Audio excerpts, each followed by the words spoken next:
கோயிலுக்கு பண்ற தர்மம் கூட சாமிக்கு பண்றது 10 ஏழைகளுக்கு பண்ணுங்க, முடியாதவங்களுக்கு பண்ணுங்க.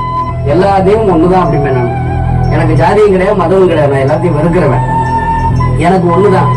என்ன பொறுத்த மட்டும் நம்ம என்ன தமிழ்நாடு கேட்க போறோமா, இல்ல ஆந்திராவை கேட்க போறோமா, இந்தியாவை கூட கேட்க போறோமா? ஆண்டவன் இல்லையா? நம்ம குடும்பம் நல்லா இருக்கணும், நம்மளை சேர்ந்தவங்க நல்லா இருக்கணும், நல்ல வேலை கிடைக்கணும், நல்ல உடல்நிலை ஆரோக்கியமா வச்சுக்கணும் கேட்க போறோம். அந்த தெய்வத்துக்கு வேற என்ன கேட்க போறோம்?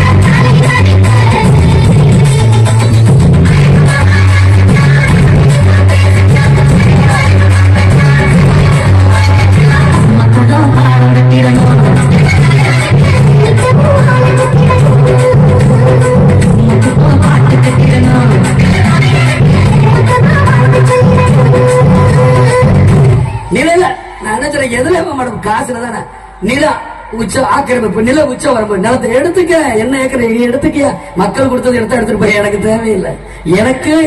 எனக்குன்னு ஒரு ஏதோ ஒரு இடம் கொடுப்பீங்களா? அது இருக்கும்ல. என் மனைவிக்குன்னு ஒரு இடம் இருக்குன்னு சட்டத்துல இடம் இருக்கும்ல. என் பிள்ளைக்குன்னு இத்தனை இருக்குல்ல, அது கிடைச்சா எனக்கு போதும். இந்த எவ்வளவு பேர் இருக்க, இந்த 4 பேர் வந்தா ஒரு நேரம் சோறு விட மாட்டீங்க, அதுலயே நம்மளுக்கு போதும், முடிச்சிடும். இத்தனை பேர் வீட்டுக்கு நான் போயிட்டு வரக்குள்ள முடிச்சேன். என்னையா காசு காசு காசு பணம் அடப்புவாங்க நீங்க உங்க காசு என்னையா கோடி கோடியா சேர்த்து வச்சு எங்கயா கொண்டு போக போறீங்க?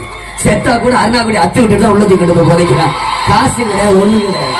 நம்புறேன், என் மக்களை நம்புறேன். இந்த விஜயகாந்த் வாழ்ந்தான், இருந்தான், வாழ்ந்து கொண்டே இருப்பான். இந்த மக்களுக்காக தான் இருக்கணும் தான் நான் நினைக்கிறேன். எனக்கு அது கிடைச்சா போதும். இனிமே நான் பார்க்காத புகழா